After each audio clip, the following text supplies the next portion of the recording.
All right, let's do the tidbit, and then we'll come back and talk more to Chris Held from Lima. Here's the latest timeout tidbit. Welcome to Debate, Discuss, Decide, where we debate a current issue of great importance, discuss the implications, and decide a solution. I am B.D. Suggs, and with me is Gravita Para. Hello and welcome. I'm glad to be here. I look forward to tackling a critical issue. We will first debate a critical issue, then discuss solutions, and finally decide any recommendations. Are you ready? Yes, I am. What is the contention this time around? Should model railroading be an Olympic sport? A most controversial topic. For our time with the Summer Olympics less than 2 years down the road, let the first round begin.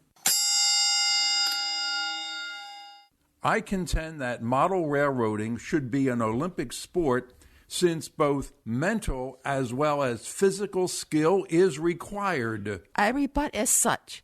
Your argument has no value since model railroading requires common skills and not extraordinary skills like running, swimming, gymnastics, endurance, or table tennis. I counter. The model railroader must build substantial bench work for their train layout, such as carry and manipulate large quantities of wood, cut the materials to size with hand tools or heavy power tools, fasten the materials together, assemble and attach large quantities of track, stretch, climb, and crawl to install wiring, and exert intricate maneuvers to paint the scenery. Round 2. Time for discussion. I claim the weight and impact of the design and building process exert both mental and physical skill. In the traditional Olympics, there are points gained for movement of distance such as running, vaulting, points scored with ball sport goals, or archery targets achieved. There is no possible way to quantify model railroading achievement. My rebuttal is this. Layout bench area constructed, distances of track laid in a particular time frame, number of operating trains running within a set time, number of structures built or lighted, or amount of scenery constructed. In archery score, a javelin thrown is realized in very short order, often in seconds. Tennis matches are concluded in hours and not days. Model railroading requires many days, if not hours, to complete. The Olympics only go 16 days. We can carry it further into preparing a holiday meal as an Olympic sport. It requires strategy and execution with quick and clever timing. Oh, I can just hear the play-by-play commentary now. Take a look as the competitors attack the field, making what looks like cream cheese and olive dip, perhaps for crudité or chips or pretzels. Oh, so right you are. Look at that wrist action, scooping sustenance into a serving dish. Uh-oh, they dropped some on the floor. Now they're looking around.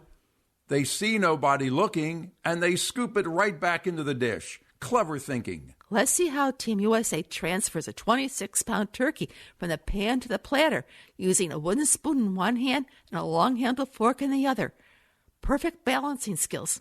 Effortless. I can also see dog collecting as an Olympic sport, too. That is totally preposterous. How could you suggest such an outrageous idea? Honestly, you suggested model railroading as a sport. Why not dog collecting? How so? An active race of who gets first in line at all the shows. It's also a healthy sport.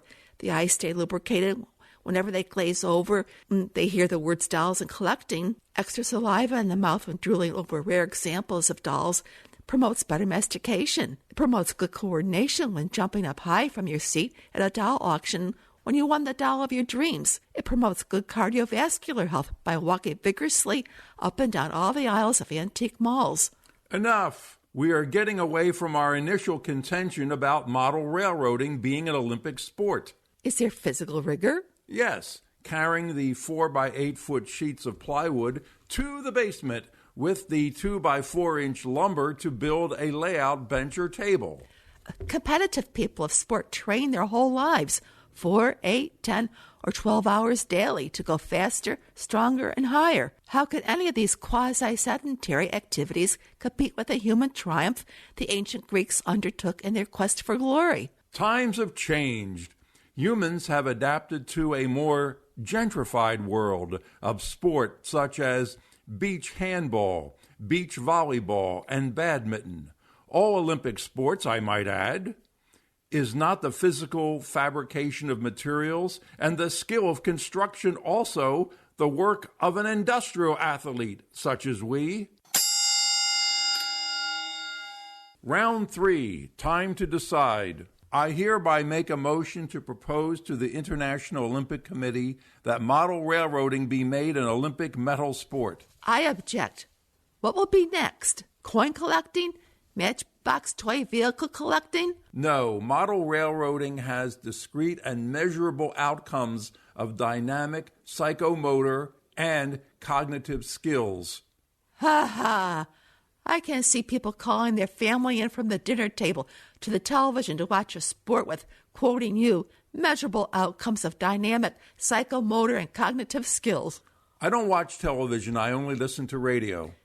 Do you consider nailing boards together and connecting wires to little tracks as visually appealing as stretching the limits of the human body?